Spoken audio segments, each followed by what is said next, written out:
All right, everyone, welcome back to another episode of the Rated RX podcast. We are at lucky number 13. It's been fun, wild time getting here. We have a very, very awesome guest with us today who we lucked out. We reached out. He was kind enough to join us on our show today. His name is Maurice. He is killing it on the social media page. I personally am a huge fan, love seeing his content. It's a lot of pharmacy professionalism. Maurice, can you please tell us what got you into social media pages, got you on TikTok, and what inspired you to just inspire people in the profession? Yeah.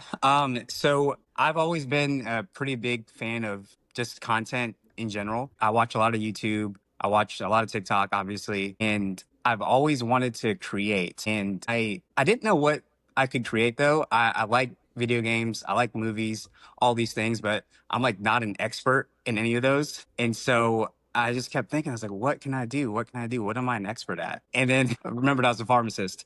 And I was like, okay, I'm a pharmacist. Been doing that for a while.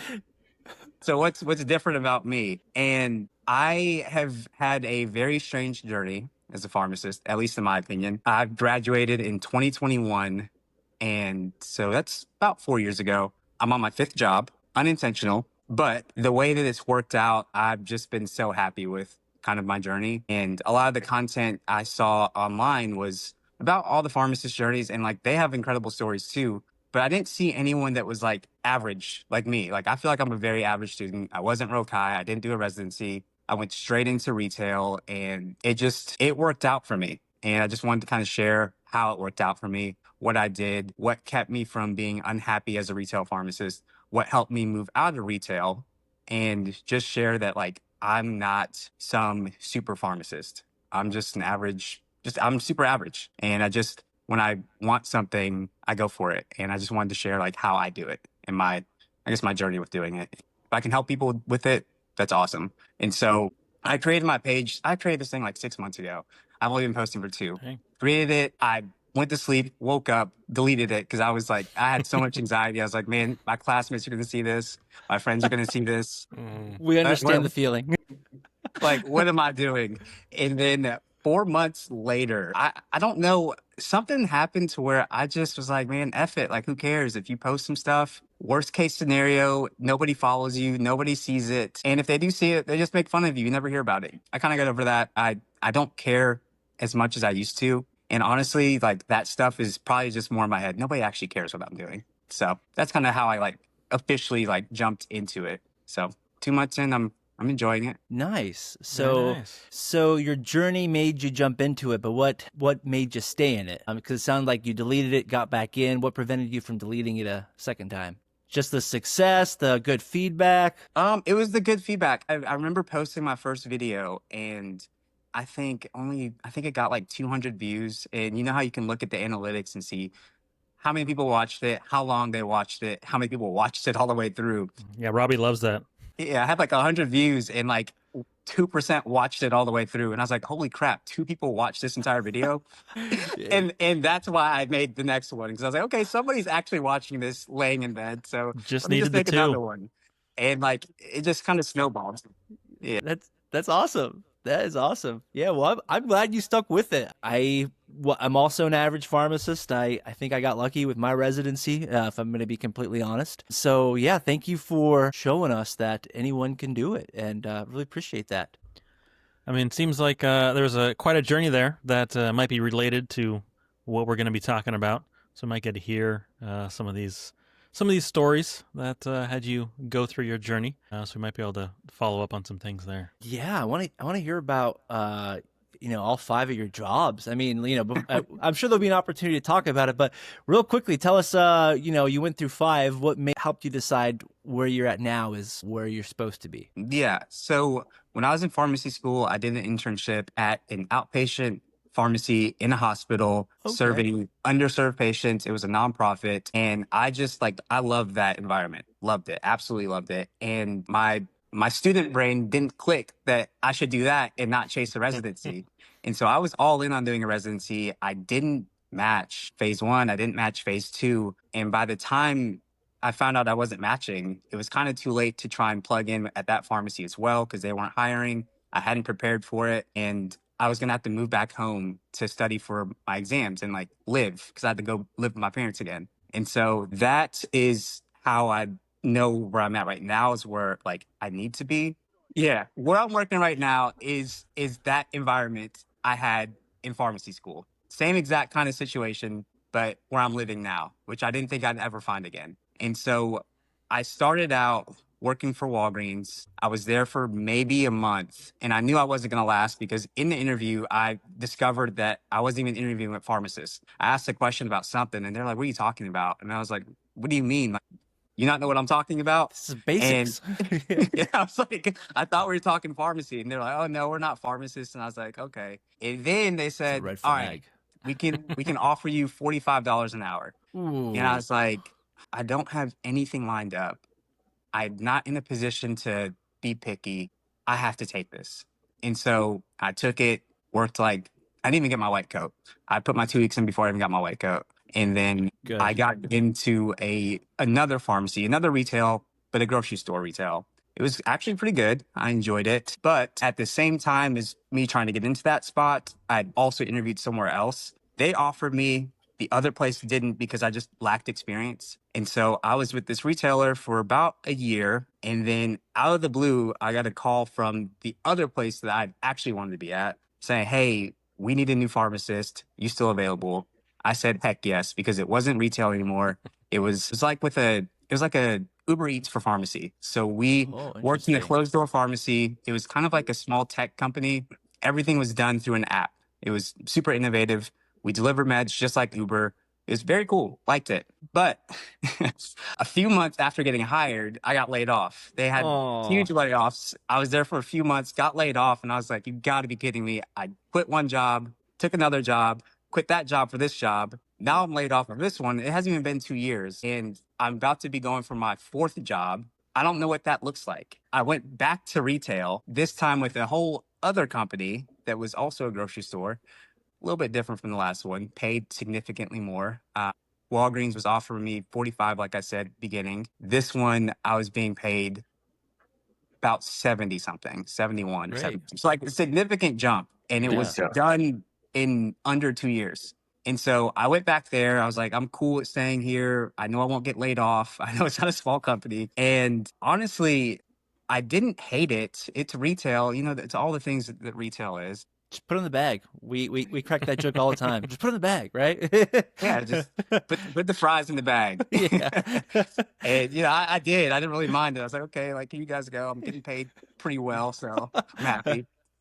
And the crazy thing is, I really wasn't looking for a new position. I was trying to become a manager and then leverage that experience with a different company, but I didn't plan on leaving before then. And I had everything lined up to do so. And I get on Snapchat one day, I see one of my classmates at a hospital that I'd never even heard of. And she was sitting down in a chair, which is, you guys know, that's rare. Yeah, chair. Yeah. And she was having fun. And I was just like, no way. I graduated with that girl. She's having fun and I'm not. That I could be messaged her. me. Yeah. I messaged her and said, hey, you guys, are y'all hiring? And thankfully, they were opening like their portal the next week. Oh, Oh wow. wow. Nice. Yeah. And I slid in, got an interview. And obviously, knowing people, that's like a really good way to get a position. But because of my experience in my internship, I was able to relate that to the position that I was going for. And that actually helped me out like a ton, surprisingly. And it was just, I don't know, it was just like meant to be. So I'm there now. It's a nonprofit hospital, work with underserved patients. And on top of that, like getting like half of my loans forgiven. So it's like, Yeah. I'm not leaving. Ideally, knock on wood, I'm done hopping jobs for like the near future. Yeah. It sounded like a bumpy road, but you got where you were supposed to. So, yeah, I'm sure you had a lot of anxiousness and anxiety at the time, but you seem like you're happy. That's awesome. That was a long way to put it, but yeah. No. So No, what wait. happened. Thank you for sharing all that. How do you think each job prepared you professionally or personally for the job that you're in now? Each job So I worked for three different major retail pharmacies. So and I floated for all three at points. So I've probably worked in like at least 100 pharmacies. And I've seen so many things that what you should do, what you should not do. Also just relaying like as a student, things that I saw pharmacists doing that I hated versus things that pharmacists did that I loved. And so I took that into each position with being in retail and seeing different companies and different little pockets of the pharmacies and how they operate. I think it really helped me pull from each one and know basically what I should and shouldn't be doing. Be nice to your techs, show up on time, and don't complain at work. I mean, nobody wants to hear you complaining all day. Sounds like you picked up a lot of different skills from each one, and you just took the best of each job. It's kind of like when growing up as a kid, you learn all these different things from different people who you're around, and then you turn to the amazing person you are today. So it sounds like you did the same thing with the different jobs. That's pretty cool. Yeah, and it wasn't intentional, obviously. Like ideally, I'd be where I'm at, like my job I have now, straight out. But I like to look at the positives of things. It toughened you up, made you who you are, though. What would you say to someone that's afraid to leave their job now because it's not fulfilling? Like, what would you say to them to get them to like build up the strength and the courage to like leave a job and try something else new? My number one advice for somebody who's worried about leaving a position, usually when you're leaving a position, especially when you're desperate for it, you're not happy. Okay, let's talk about retail, for instance. You're working for a retail pharmacy, you're hating your life, you're scared to leave that spot. What's the worst that's gonna happen? Worst case scenario, you put yourself out there. Worst case scenario is nobody hires you. However, you've tried. You've at least put in the effort to try. Like, okay, I tried my best. I couldn't get out of this position, even though I think anyone can get out of any position. But like at minimum, you at least put the effort in. But like worst case scenario, you move from one place to another, even if it's one retail chain to the next retail chain. Like I said, I've worked for three large retail chains. They're all so different. I mean, Walgreens, I like the other two Walgreens. I don't really care about them. They treat you like dirt. And then you go work retail for another person and you're like, okay, they treat us better over here. Still retail, but like, at least I have technicians. No, Right. At least I got some so I guess my overarching point is that even if you're trying to leave your job and it's just a lateral move to another retail position, they're all different. They're not all the same. They all have kind of the same, gears and mechanisms. But at the end of the day, some value other things more than others. I've worked for places that don't really care about customer service. I've worked for places that, customer service or die. So, and those were the places where I found that we had staff. They listened to us when we had our complaints about things. Those were the places that if their customers were unhappy, that's a problem. It doesn't matter what's going on. That's a problem. We're going to fix it. I worked for places where they don't care. If you guys are still pushing out these numbers, I don't care if they're happy. I don't care if they're complaining. So, I've answered complaints that I never thought I would answer at a pharmacy. And this is the one that had great customer service. People coming in and saying, hey, I took this Sudafed. It's not working. I want a refund. I want to give it back. And I'm like, bro, I can't do that. I shouldn't do that, but that's what we do here. Yeah. You know what I mean? Like, but I'm just saying, like, that is it. The mindsets are so different. And even if you're if you're sick of retail, you're not happy with your retail position, at minimum, you can find another retail job that treats you better. And that's the truth. Nice. So it sounds like, no matter what position you're in, it doesn't hurt to try to get to somewhere better, somewhere that you like better. Even if you don't get it, you gain valuable experience that can help you.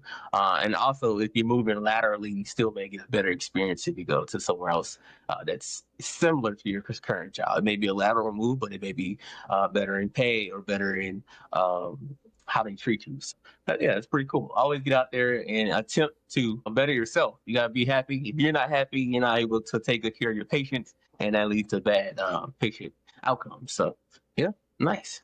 Well said. All right, Maurice, thank you so much for sharing. We really appreciate getting into your life and sharing everything. You have a very awesome story, and we're glad that you ended up where you're at now. You sound so much happier, and we hope that your words can inspire someone else. I'm going to pass the mic over to Sam, and Sam's actually got a fun new game for us. Sam, please take it away. All right. Yes, we are trying a little something different, kind of a build your own adventure here. This one is going to be a building a dream pharmacy shift.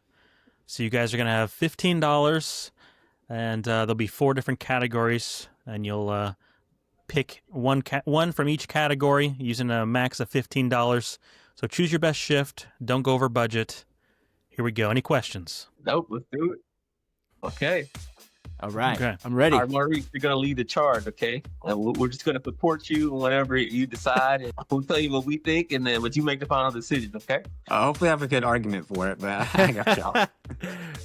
All right. So first one, pharmacist. For $5, the chill clinical pharmacist. Always on top of their work, helps the techs, and brings snacks. For $4, the fast verifier. Will crush 300 scripts before lunch, but don't ask them to answer the phone. For $3, the rules lawyer. By the book, even for eye drops, slows things down but won't get anyone sued. For $2, the new grad with a ring light. Still learning, but keeps his morals up and gives TikTok-worthy consultations. And for $1, the invisible float pharmacist. Present in only name, you think they're in the office. I'm gonna be honest, I don't want to blow the budget just yet. Gotta have a good pharmacist, I think we right? gotta put 5 on the first pharmacist. $5. 5. You want Good. the chill clinical pharmacist? Yes. All right. Well, sure. wait. How accurate is the guy? The $4, the one who does 300 scripts in a shift. Is he accurate? I'd say he's pretty accurate. You know, he's not as good as the rules lawyer, but he's pretty accurate in speed. Okay. We don't own the pharmacy, but he's not right? on the phone. He's not helping the techs, but he's cranking those scripts out. I mean, I'll make a case for the third pharmacist who's slow, but they're getting everything right. We're not going to get sued. So I'm going to make a case for that one. Hey, if you don't own the pharmacy, who cares if they get sued? So he never said we were the owners here. Yeah. What's your dream shift, right? Yeah. This is What are you feeling? You said you want to do 5? So my problem with 4 is that, I mean, if they're not helping the techs, that means you're not answering the phones, you're not helping with the register, you're not helping. It sounds like a high turnover rate. I don't know. Well, it's just one shift. No, you got to think Well, about it's that. just one shift. It's just one Yeah, shift. just one This is shift. your- You come in to work. But it is the perfect dream shift. But this is a dream shift, I'm though. Like, going 4. They'll be all right. You can make it for one shift, huh? One shift. I mean, that's that one floater that comes in that they'll complain about, but you walk in and things are looking good. done. They weren't Okay. there, but the pharmacy's great. Things are done, and they're just complaining. So I mean, I can. But yeah, you're right. I'll make sure they don't come back. I'm sorry. Okay, so we're going $4, the fast verifier. Yeah. So the next category is technicians. So for $5, you have the workflow wizard. Invented multitasking, already did your work, and alphabetized your snacks. For $4, the label ninja. Quiet, fast, dangerous with a dymo. Can't answer phones to save their lives. For $3, the gossip goblin. Knows everyone's business. Might ignore the queue if there's drama brewing. For $2, the trainee with great vibes. Doesn't know what a DA1 means, but brings donuts and says you're doing amazing. And then for $1, the tech who's always on break. Mysteriously missing during rush, back just in time to clock out. Still in the drug. Oh man. I think I'm liking 3. What do you guys think? 3? So 3, we had the gossip goblin. Gossip Goblin. Keep things interesting. Yeah, we got one shift. We're trying to get through it, and we just got to keep them on task. Remember, everything's being verified. As long as they answer phones, right? Right, because Board's not answering the phone, so we can't use them. The pharmacist's not answering the phone either. You're right. We already have a pharmacist that's not answering phones. Somebody's got to. Somebody's got to answer the Yeah. phone. Okay, this is a good combo we have. We have a talker and then a verifier. So I think we're doing okay. How many people are we selecting? Because that's half our budget. Two categories left. You got $8 left for the Okay. last 2 categories. Okay. You could be a big spender on these last 2. Right. So you guys are locking in gossip goblin. The next category is extras. For $5, no line all day. Blessed be, no drive-through either. You can actually finish your queue. For $4, a doctor who sends clean e-scripts. Miracles happen, things are readable, no need to call. For $3, a regular patient who brings coffee. They know your name, your text name, and they tip with caffeine. For $2, free lunch from corporate. It's probably cold pizza, but it's free. For $1, Manager who checks in but then leaves, pretends to care, disappears before a rush. That's honestly helpful. You guys have $8 left. Some enticing ones at the top, for sure. Yeah. Tough. But we don't know the last category yet. Who was the $4 one? $4, a doctor who sends clean e-scripts. So No clean prescription. cigs, no calls needed to doctors. That would pair well with your quick verifier. It only went for $4. Yeah, we could, and we got the yapper, so we'll be all right with the line. Yeah, I like number 4. You guys think? But I agree. I like. Strong one. Okay, so we're going $4. That gives you 4 left. Last one. Can you wait? Just a quick question. If he likes number 1, can he get 4 of the number ones? Just wondering. You can get 2 different ones. You can get a $2 okay. and a $1, Okay. but you can't get multiple of the same $1. Okay. All right. So you guys have $4 left here. Gotcha. Going to the last one, and we got vibes and wild cards. So for $5 out of your price range, the perfect inventory day. You find every med on the first try, no back orders, no bins exploding. For $4, the coolest intern ever, knows how to do everything already, asked, how can I do more? What can I do more? For $3, zero problem patients. Everyone shows up with ID, insurance, and a good attitude. $2, drive-through is broken and stays broken. You're forced to have peace. RIP headsets. For $1, someone brought a therapy dog to the pharmacy. No clinical value, but spirits are lifted. I like You can split it. You can split it. You got $4 left. I like the dog. I like the dog. So Dog's good. lift a little spirits. Yeah. That gives you guys $3. So either zero problem patients or a drive-through that's broken. That's tough because a drive-thru that's broken. There's positive and negatives. Positive, we're not working drive-through. Negative, everybody that's waiting is now watching us work. But you got that speedy verifier, remember? We got Speedy Verifier, on right. it. You got that gossip. And gossip, yeah. goblin, talking to them, She'll keeping handle them, it. keeping them chill. She'll handle it. They got a dog there. Dog's keeping them. Yeah. Keeping them busy there. You're right. That's actually a good point. I've never been against a broken drive-through, personally. Nothing makes me more upset when I got to close that drive-through. All right, so you guys are going with a therapy dog and a drive-through's broken. So you finished with a fast verifier, the gossip goblin, a doctor who sends clean e-scripts and no follow-ups, drive-through that's broken, and a therapy dog in the pharmacy. I like it. Sounds The like a good perfect- shift. Perfect shift. It's got everything. All my emotions and all my needs are met. Perfect. All right, good work, Robbie would've boys. chose the dog as well. I know he would have chose. I was hoping he was going to choose the dog. I was like, I hope he chooses the dog. I was like, just send the $4 bucks, get the best thing available. Yeah. Should have pushed him for it, but it worked. It worked. He- You got he- the dog. He got there on his own. That's I like where we ended up at, Yeah. so I can't complain. yeah. A good shift. All right, we are passing it over to Xavier with his pharmacy fact. Go ahead and take it away, Xavier.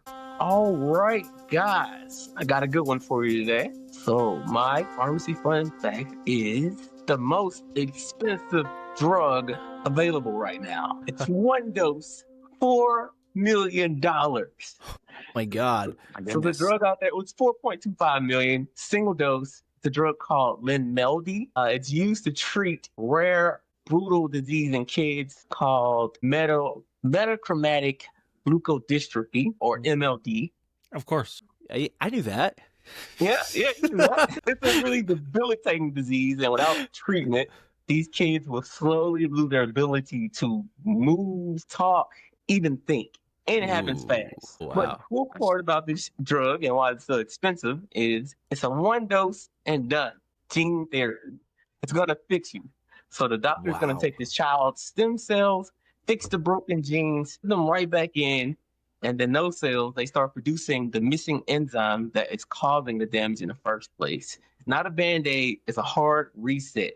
Wow. Science is out here doing miracles, and it just costs $4.25 million for one shot at a time.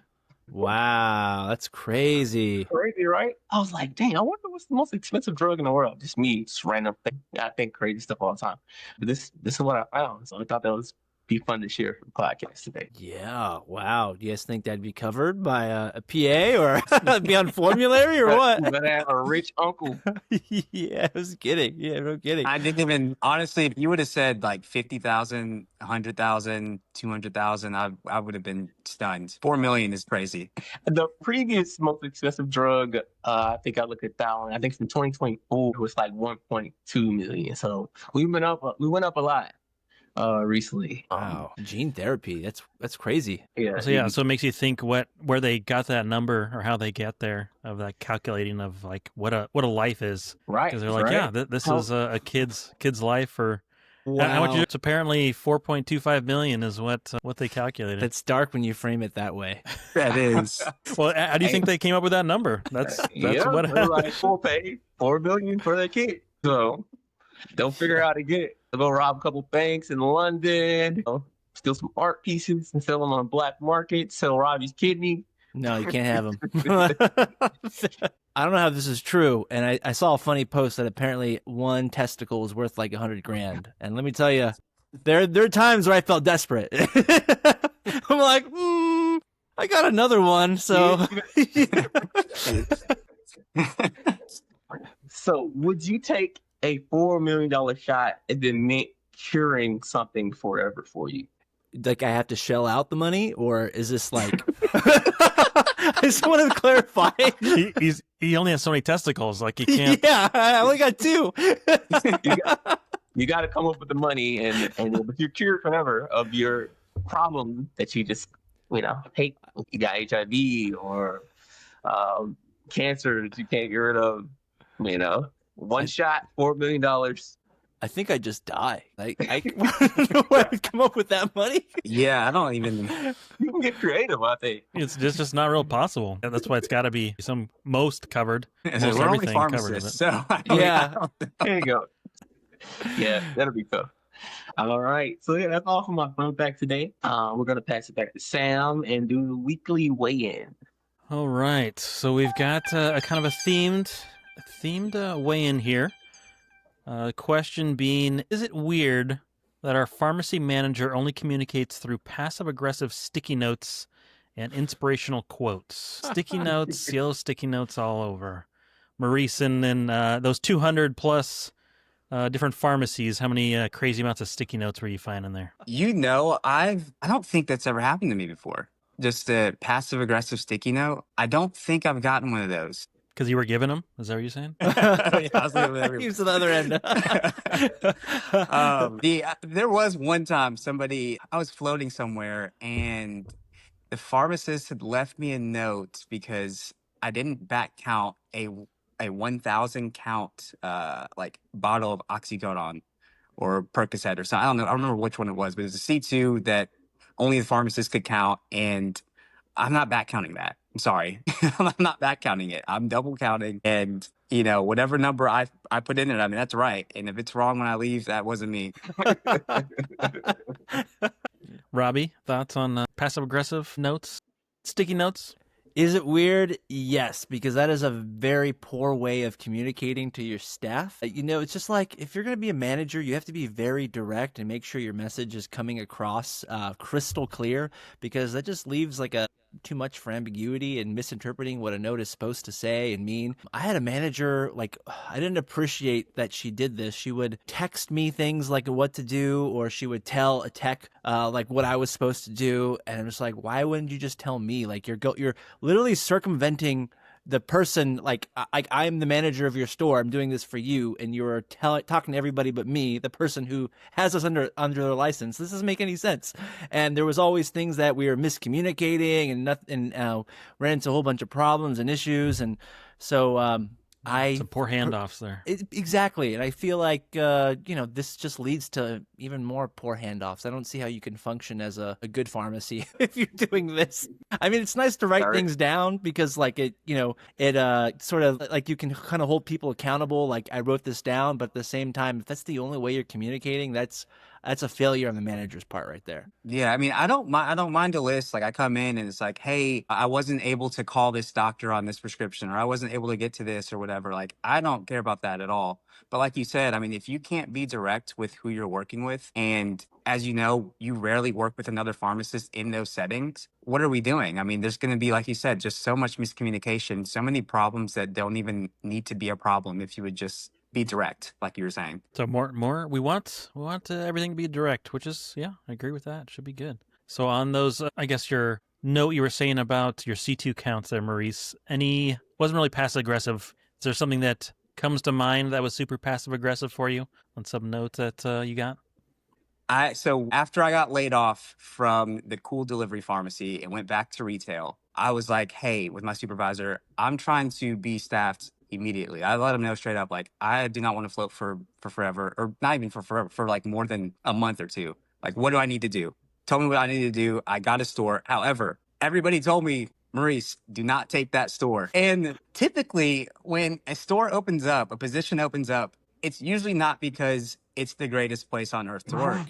People are usually leaving because it's not. I didn't care. I was like, look, I get along with, so far in my career, I've gotten along with everybody. I don't anticipate not getting along with this manager. I think it could be that bad, can't be that bad. And oh my God, it was the exact opposite of like the sticky note situation. It was like a lack of managing. A lack of managing. There was no clear direction with our technicians. When I came in there, none of them, like, they're all great technicians, but he had like individual tasks for each one, and there was not a lot of overlap.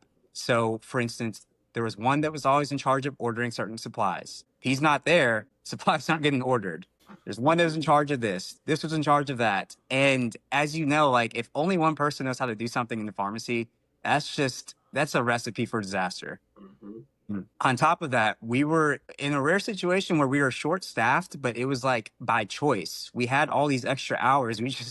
We weren't using them for whatever reason. And I'm still new at this point. So I'm still learning the system. Like, even though I've been working for a while, every store is different. Every chain is different.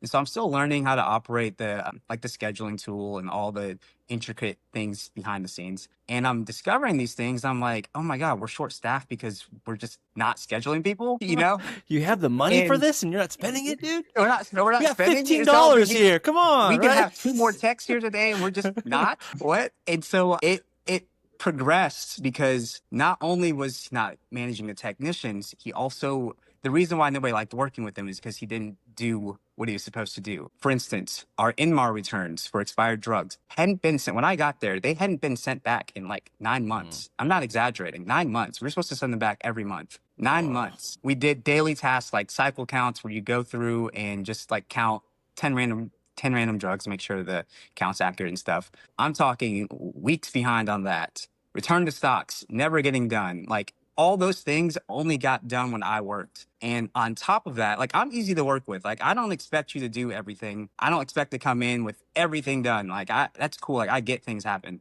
But like, when that's not happening, and then on top of that, we're behind in the queues. Patients haven't been getting their medications for weeks. And like, these are all things that were in our control. It wasn't because of corporate. It was our control. And so I was cool about it. I was way too cool about it, until I started trying to do more than I should have been doing. And that led to mistakes. That led to people getting things incorrectly. And the part about it, the part about it that pisses me off is that I was being turned in to be written up, and he was the one turning me in. I was like, dude, like, Didn't do what was on your list. Yeah, I'm only making mistakes because I've looked at the numbers. I'm literally verifying 3 times the amount of prescriptions you're verifying. And I'm not even trying to say like I'm just this verifying wizard, but like I'm verifying, you're not verifying, but you're also like not doing anything else. And I tried to have a conversation with this dude because like I'm very direct. Like, if I have a problem about something, like, I'd rather just talk to you. We're working. We come here, do our job, go home. We have our lives outside of work. Like, I genuinely, like, I try not to take anything that happens in the pharmacy personally. Nothing. And I reached out to him. And this is after a couple of times. I was like, hey, can you try and like make sure you get these things done before you leave your shift? Or, like, I'm asking him to do his job. And he's like not responding. He doesn't text me back ever. And then finally, I just couldn't take it anymore. I sent a message and I said, hey, we are so far behind. We need more technicians, which is in our control. The store's a mess. Tasks aren't getting done. Patients are suffering. Patients aren't getting their medications. We're dealing with a lot of angry customers. What can I do to help support you? I literally said that. Like, I'm like, what can I do to help support you? I'm willing to meet anytime this week. Our overlap is on this day. Let's meet like 15 minutes before. No response. So I copy the message and resend it. 2 big giant paragraphs from me. I lost my cool. Let it out. Let it out. Let it out. Safe space. Safe space. He said, don't text me when I'm off. Wow. That's all he said. I was like, what? He said, do not text me when I'm off. And I'm thinking, brother, I am the 4th pharmacist to be moved into this store with you in less than a year. And do you think that they're going to bring in a 5th? Do you really think that? I didn't send that. I said, hey, no, I sent, so are you telling me that you're unwilling to meet with me? And he said something stupid and was like, you know, you're always trying to hold me accountable. Why don't I hold you accountable? When I came back from this vacation, we were so far behind. When he came back from vacation, he scheduled a floater with one. I'm not making this up. I wish I was. There's a floater that came in because I was off too. A floater was working the day after Christmas. So we're already closed, which means we're going to be behind with one technician. We had 10 on staff. He let all 9 off with one technician. But like the fact that he didn't have the forethought to be like, that's why we're behind. That's why we're having issues. It must be Maurice. It must be Maurice why we're behind right now. Yeah. I'm sorry. This is going long. I can No, you're very passionate about this. We appreciate that. It's very therapeutic for you. It's so sounds like you needed this. Therapy session. And so I send that message, and after that, he's clearly not willing to work with me. So I go above his head. I send a message to my supervisor. I'm like, yo, look, like I can't work with him anymore. When will I be moved? Is exactly how I word. When will I be moved? Because I can't work with him anymore. I sent the screenshots, and like he's already known about this history with the guy. I had talked to my supervisor beforehand about it because I was like, hey, is this normal? Like that we're not doing these things. I'm still trying to learn. And he doesn't really talk to me. And he was like, yeah, you know, we know about him. Please just tough it out.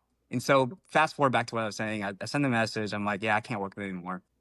And so they have a meeting. I get another message later, like an email back from my supervisor. Hey, we met. Just so you know, he's going to know that you came to me. I don't care. I literally don't care. We have a no retaliation policy. So just keep that in mind. And I said, okay, cool. Like I figured he'd know it was me. I don't care. The next day I come back in, the technicians, they were so mad at me. I walk in and they're like, that's so messed up what you did. I can't believe what you did. And I'm like, wait, what are we talking about? Why would you go to so-and-so and tell them that we're not working hard enough back here and blah, blah, blah. So basically he spun it as if I was complaining about the technicians and not complaining about him. And so he told them that I was plotting against them. I didn't think they worked hard enough. I didn't think any of these things. And so I had to have this conversation. Mind you, there's a no retaliation clause or policy. And that's clear retaliation. But I had this conversation with them. I was like, look, guys, I don't have a problem with anything you guys do. You guys are doing what you're being told by your manager to do. I have no issue with you. I'm surprised we're even having this convo. But I'm so gracious that I ignored that he did that and tried to stir that. I ignored it. I didn't even bring it up. And then he had to have a conversation with me too as part of his meeting. And we had to meet. I come in on like a Saturday while he's working before he starts his shift. And the first thing he says to me is like, man, they're really coming down on me. I'm like, no shit. Finally. Yeah, no shit, dude. He's like, I really wish you wouldn't have gone and did that. I tried to talk to you. Yeah. And I'm like, I looked him dead in his eyes and I said, I didn't want to do that. You told me, don't message me when I'm off. We don't work together ever.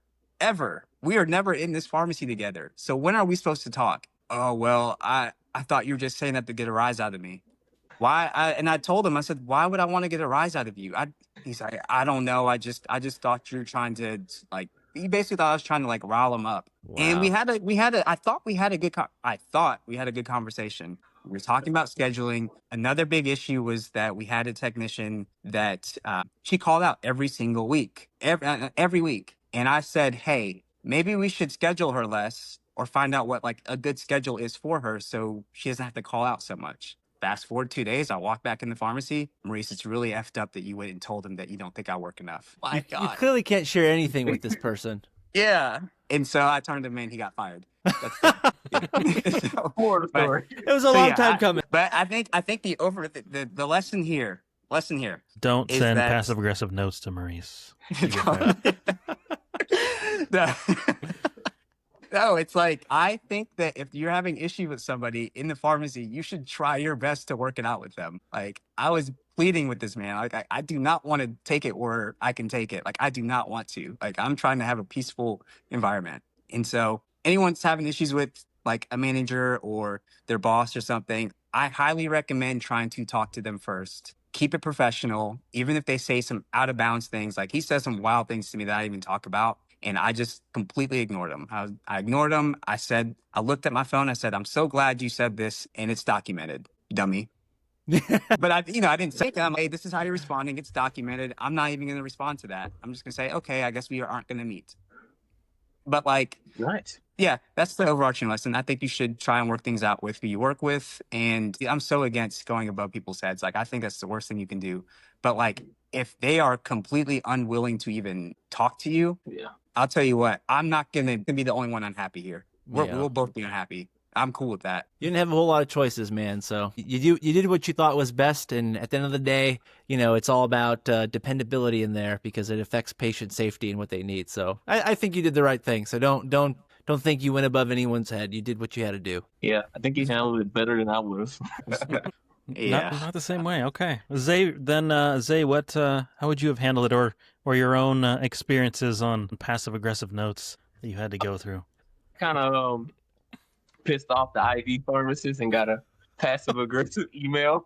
So some of you guys might not know, but I started a PGY2 in infectious diseases before I got my current job, and I left there early due to circumstances, and I ended up working at the VA. So while I was at the VA, I got a chance to train with the ID pharmacist so I can cover the infectious disease clinic shift. So on that shift, I had been there about a year and a half by now. So I learned some things at the VA. I still got my knowledge from my infectious disease residency. And I had passed my HIV certification, the HIV pharmacist certification. So we were doing the HIV clinic with the pharmacist. She kind of showing me through different things. And then I noticed a drug interaction between the HIV med and the PPI, and I knew that they couldn't be used. So the doctor had asked, what medication can we use instead? So I gave her, she's a great pharmacist, amazing, but she's a little bit older, so she probably didn't know some of the newer drugs as well, or she just hadn't had a chance to catch up with it. So she basically, was looking it up, and she was taking a little bit of time, and I already knew the answer, and I was excited because I knew the answer. So I was like, this is the answer. You switch with this, and then she Big Darby. She looked at me like, yeah, Big Darby. I think was the correct answer. But she looked at me and then also during that shift, so on the inpatient side, we do a certain amount of discharge meds to be picked up at the pharmacy, but she always did a different quantity. And I didn't do her quantity. I did the quantity that we normally. I was like, we can do up to 10 days. This is what we always do on the inpatient side. We can do up to 10 days, but she usually does, 5 days or something. It's different. It was a different quantity that she always did. And she didn't like that. So later, we got a nice email. I don't think Xavier is ready to cover the infectious disease team. He needs a lot more training. So I was like, Showed her up. Yes, I think I accidentally made it look bad. So I don't cover ID now, but I do have a good relationship with her. I've helped her out with other things in the future and praise her when she does great things that I find interesting infectious disease wise. And I think I'm back on her good side, but I pissed her off when I first came in because I thought I was a big know-it-all. She's definitely a great pharmacist, but don't piss off your elders or the people who've been building the program from the ground up and stuff. So try not to get on their bad shoes because they decide if you get to do ID or not. So Don't piss off your elders. That's pretty universal there. It's very bold of you to talk about a current coworker on a show, bro. So It's okay. I mean, like I said, I had only good things. I said I was in the wrong. Gotta That's not how it started. set my boundaries. Yeah, yeah. So. That's not what the sticky note said. He saved that email.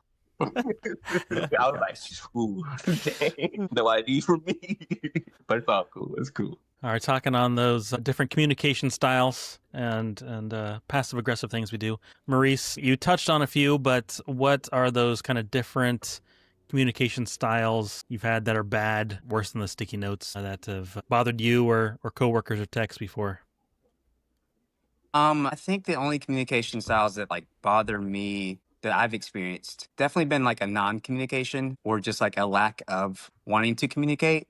I think that a lot of times when we're working and we get outside of work, it's like, okay, I'm no longer at work. I don't want to be bothered. But as you accept more responsibility, you kind of have to be a little bit more available. And so that was kind of like my biggest issue with the communication style that I dealt with. But I've been pretty lucky other than that. Like I mean, I love all the technicians I've worked with. I've had great technicians. I've worked with great pharmacists. We've all just been on the same page. We ever have issues, we literally just talk about it. Because at the end of the day, like most of the time, you can't really interpret intent with a written message. And so Though people it's try just, to. yeah, exactly. And so luckily, I've just always been on the same page. I would agree with that kind of radio silence on both people in shift with you, or as you're saying, kind of off shift. Obviously, there should be boundaries of people having their personal life and personal time. But yeah, as you said, a quick text here and there on not knowing that communication or not knowing this specific thing helps immensely in some cases. That training of cross training between people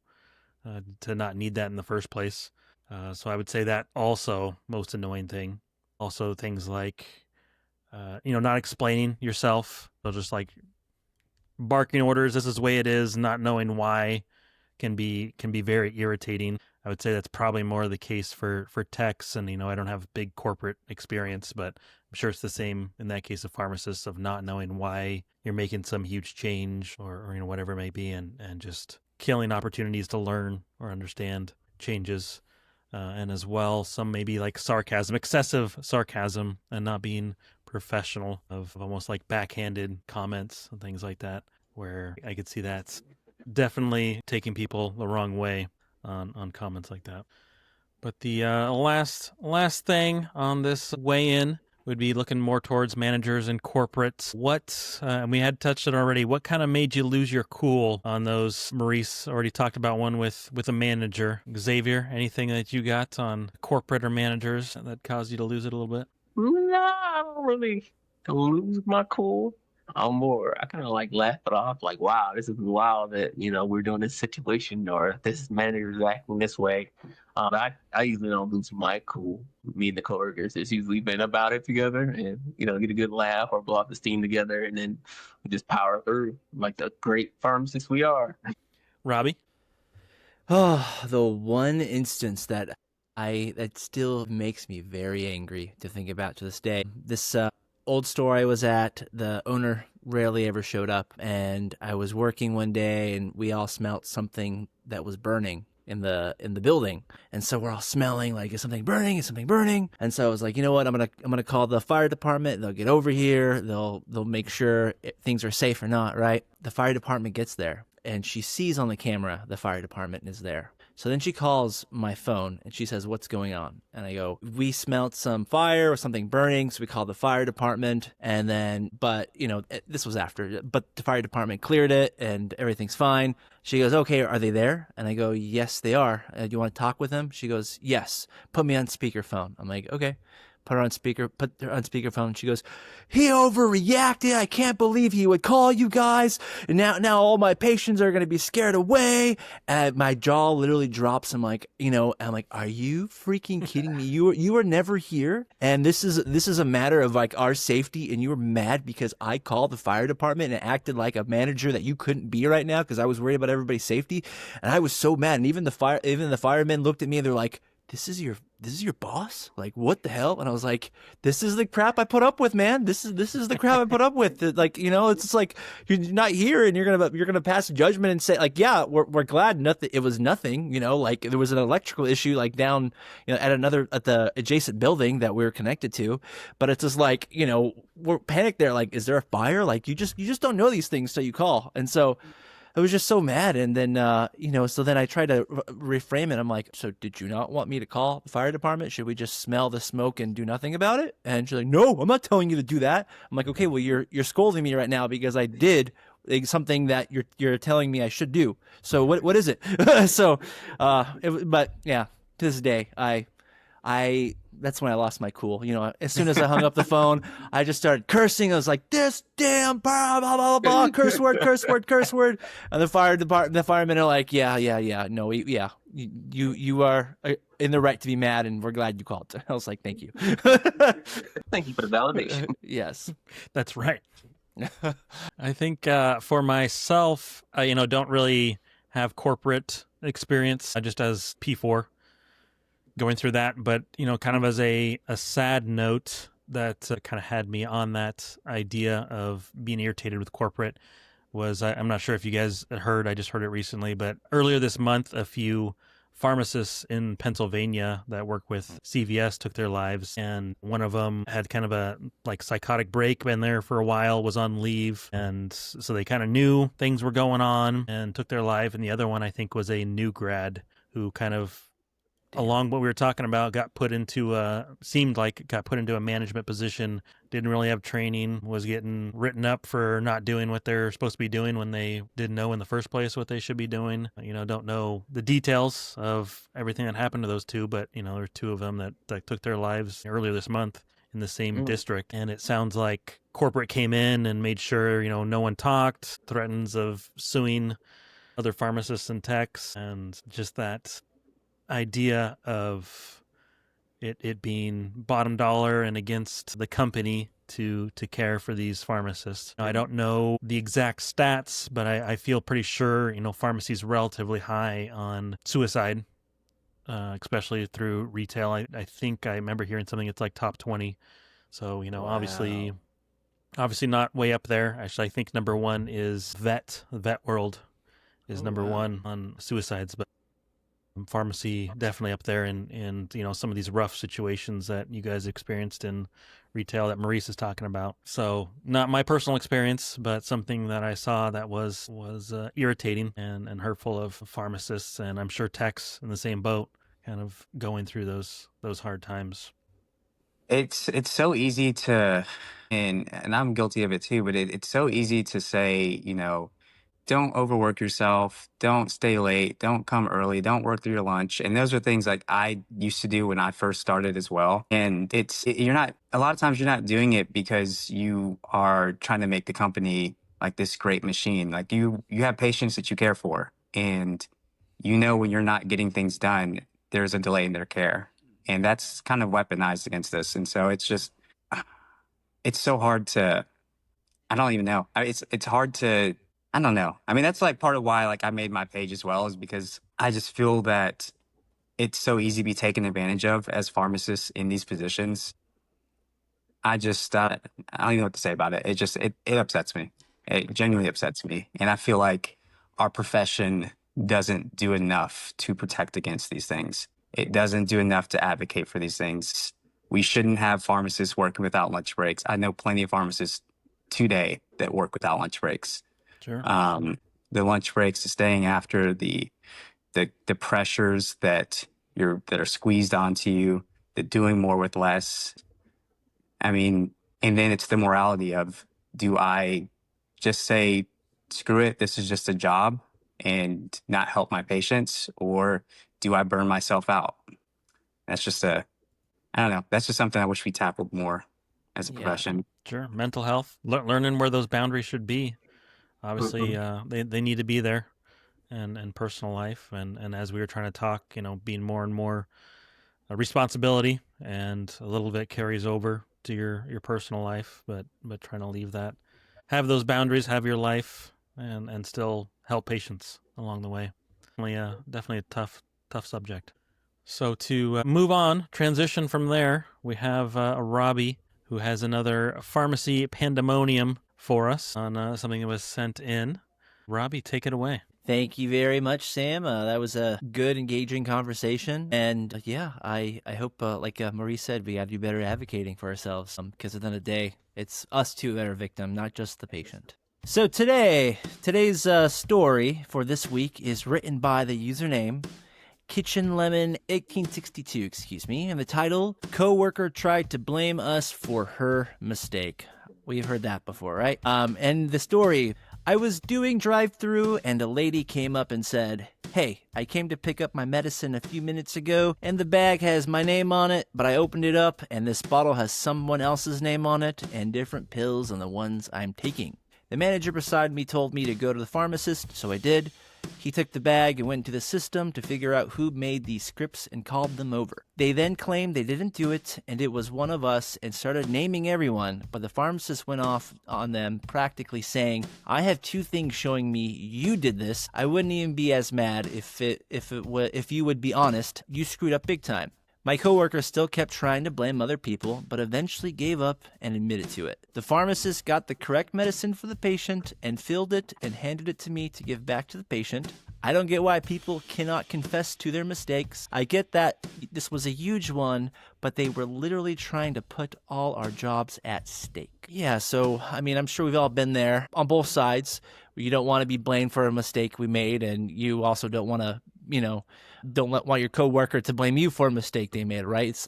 Unfortunately, there can be some finger pointing here, but thankfully, our systems nowadays do a good job of tracking who typed it, who wrote it, who verified it. That being said, Maurice, how would you have handled this situation if you were the pharmacist who had to deal with this problem? Yeah. So if I were the pharmacist, for one, I don't agree with how the pharmacist handled it in this situation at all. In my experience, a prescription only gets to a patient after it gets past the final step, which is me looking at it. So every system's different, like how they move things along. But at the end of the day, I'm the one who does the final check. I'm the one who needs to make sure that the right medicine is in the bag. And so if I'm working and I hear that going on, I'm immediately grabbing it. I'm immediately apologizing. I'm immediately fixing it. And I'm going to go in and look and see who counted it. I'm going to go and see like who else had their hands on it. But I would never blame the technician for that mistake. That is a conversation I would have with the team as a blanket. Hey, like this happened. We need to just make sure we're being a lot more careful about it. And unfortunately, just in retail settings in general, you're working at such a high volume and a quick pace that these things are bound to happen. Like it shouldn't happen, but it does. And all you can do is work to mitigate the frequency at which it happens. And so I would not have, for one, I would have finished the patient, let them leave, and then talk to the team about it. I would not have tried to figure out and investigate while the patient's still there. I would not have tried to find the technician and blame them because ultimately it's literally my fault because I'm the last one that touched it. And I would have talked to that technician the technicians as a group. And then I would have talked to that technician in private later on, like as if we just forgot about like, hey, look, like I know that I saw that you were the one that did this. Just be careful. We need to make sure that we're being careful about it. And that's literally it. I wouldn't even be mad about it. Just, hey, just let's try not to let it happen again. It's okay. It happens. We have a lot going on, but let's just be more careful. That's how I would have handled it.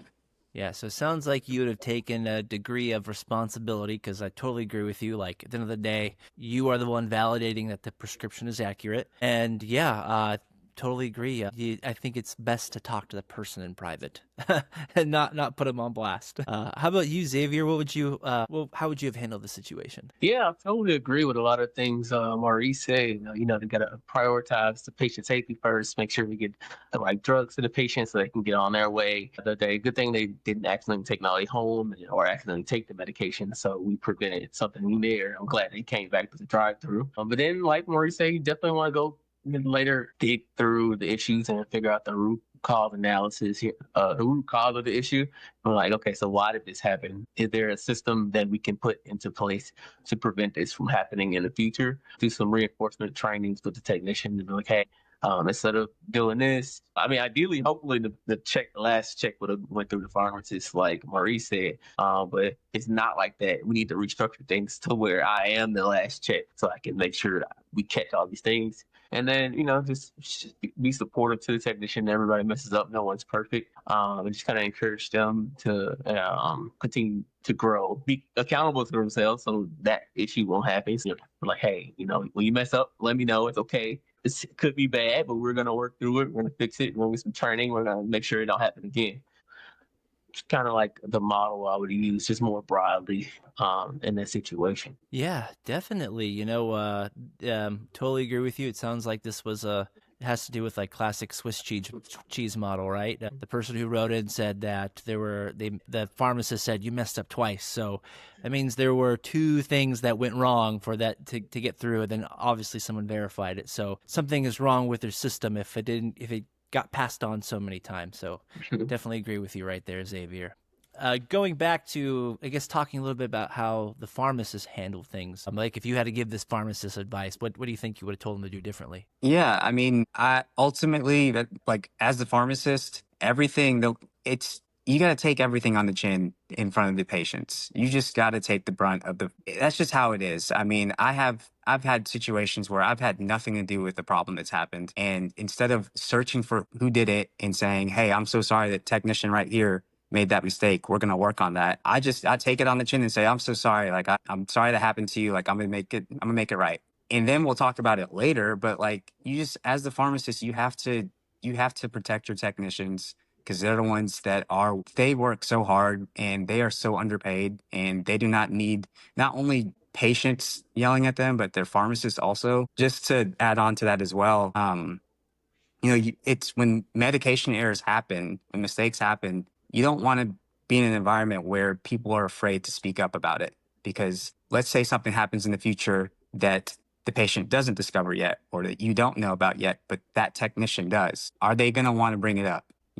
Like we want mistakes to be brought up immediately, and we don't want people to fear being criticized, being ostracized, being humiliated over those mistakes. So I'm so against how the pharmacists handle it, but that's just my opinion. Yeah, it sounds like you would have focused on saving face with the patient first, making things right in the moment, getting them what they needed, and then, educating the technician thereafter the fact, and making sure they handled it correctly later on. I totally agree with you. You do want to create a safe and just environment. Otherwise, they're not going to report it. And then another patient comes in, says these are wrong, and then you don't know about it, right? Totally agree. Echo everything you just said. Sam, how about you? I would say, I agree with those ideas. Just remaining, like, the first thing is you gotta still remain professional, even though I'm sure for that outburst to come out, we don't know background of this pharmacist, but for that to come out, they're obviously probably frustrated at their tech. Who knows if it's their best tech, their worst tech. It happens all the time. Regardless, like, you gotta still be on your tech side, or again, address that problem for the customer. Berating a coworker, tech, or pharmacist isn't really going to help. You could think it helps for that customer to think that you're on their side and you're understand, but that's not really what you're doing and what you're showing. So you can still admit to the error that something's wrong and it not throw someone under the bus. Or as Maurice was saying, if you do, you are the pharmacist. You really shouldn't be addressing this to any of your techs, even if they are or aren't there. It's us. It's we. It's like, yeah, we made that mistake, or I was the one taking this out. It's us as a team versus it being an individual, and trying to avoid that kind of direct confrontation. But then having that culture that Maurice was mentioning of bringing up errors, it's hard. It's hard to get that culture because it is scary, of admitting mistakes, of knowing you did something wrong, of worried about how people will take it, and it can take a long time to try to build that culture, and a lot of that can come from how we as pharmacists react. What's your first instinct to that tech? Yeah, maybe you do snap a little bit and then come back and understand, yeah, that's good, but maybe that tech, that's what they remember, you snapping. They don't really remember the rest of the part, and so it's It can be tough any which way you're doing it, of trying to keep that professionalism, trying to get that culture. But once you do have it, yeah, that is an important piece to have, to try to keep those errors down, to try to have that Swiss cheese model of stopping those, having those techs not being afraid to speak up or ask questions, even if it's, dumb questions of what should it be like this, should it be like that? Usually they're dumb. Sometimes it's like, oh yeah, you just caught some little dumb thing that the pharmacist typed wrong or the doctor confused on something. Like, that's something we need to check on. And without that culture, a lot of times maybe they're not bringing that question up. It's like, oh, I'm going to get ridiculed. Pharmacist Robbie over there is going to make fun of me for doing this. So trying to keep everyone on the same team, same side there. Yeah, so I'm noticing some, a big agreement with all of us. So it sounds like the pharmacist should have taken some accountability in this and not just pointed fingers at the technician to help promote a culture, a good, safe culture. I also find it interesting that we all sort of collectively agreed that like the technician made a mistake, and the story was largely about another technician venting about the person and trying to be like, this person sucks, right? But we're all reading this story like, no, we don't think you handled this correctly, right? So so just found that little bit interesting there. Lost me there at the end. I was riding with it until I was like, wait a second. Hey, hold on a sec here. Something's fish. Yeah. So then, Maurice, what advice would you give that technician that made the mistake? I would just tell them that mistakes happen in pharmacy. It's not a matter of if a mistake is going to happen. It's a matter of when. It's inevitable. And you can't let the mistakes ruin your day. And I'm being a hypocrite because I've made mistakes and my day's shot. It's shot. I'm silent the rest of the day. Don't talk to me. I'm pouting because I'm like, I can't believe I did that. But at the end of the day, they happen. They're inevitable. And all you can do is, like we've kind of echoed, find processes to prevent them from happening in the future. And just having a culture where we are okay with talking about mistakes. Yeah, absolutely. For me, if I were to give this technician some advice, I'd first work with I would look at just going based on the story. If 2 errors occurred, I would work with the technician to figure out like why these mistakes were made. Were they busy? Like, was something going on? Were they distracted?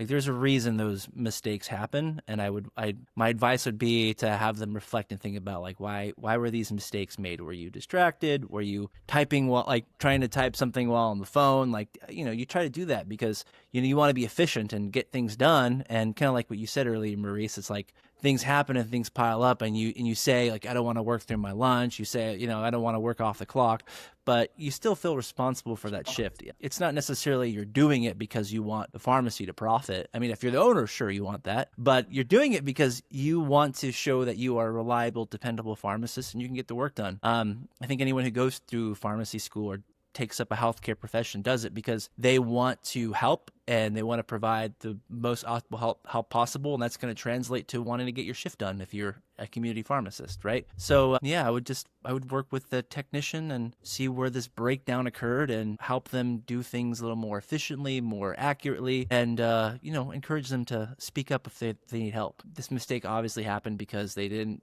reach for the help they needed, so 2 errors occurred there. So yeah. Anything you guys want to add to that? Maybe the pharmacist has yelled at that technician before and they were afraid to come forward. Could be one thing.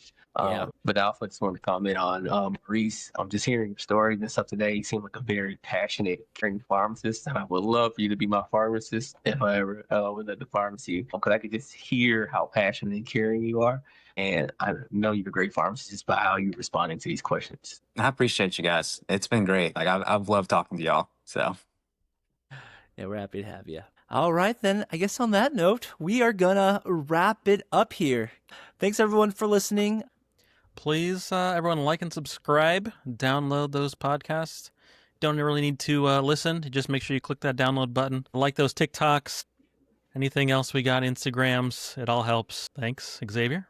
Thanks for tuning in and hanging out with us. If you guys got any questions, stories, spicy pharmacy takes of your own, don't keep it to yourself. Head over to our website, slide in our DMs on our socials. We love to feature you guys on our channel in our future show. until next time, keep the questions going, keep learning, and don't forget to read the label on the bottle before you open it. Maurice, why don't you let our listeners know your handle and how they can get in touch with you? Yeah, so Retail with Reece on TikTok. I just started an Instagram about a few days ago, so you guys can follow me there. Feel free, my DMs are open. Shoot me any questions. I love answering questions from y'all. I get a lot of questions, and like I said, I genuinely enjoy engaging with everybody. So feel free to shoot me a message on TikTok, Instagram, shoot me an email, whatever.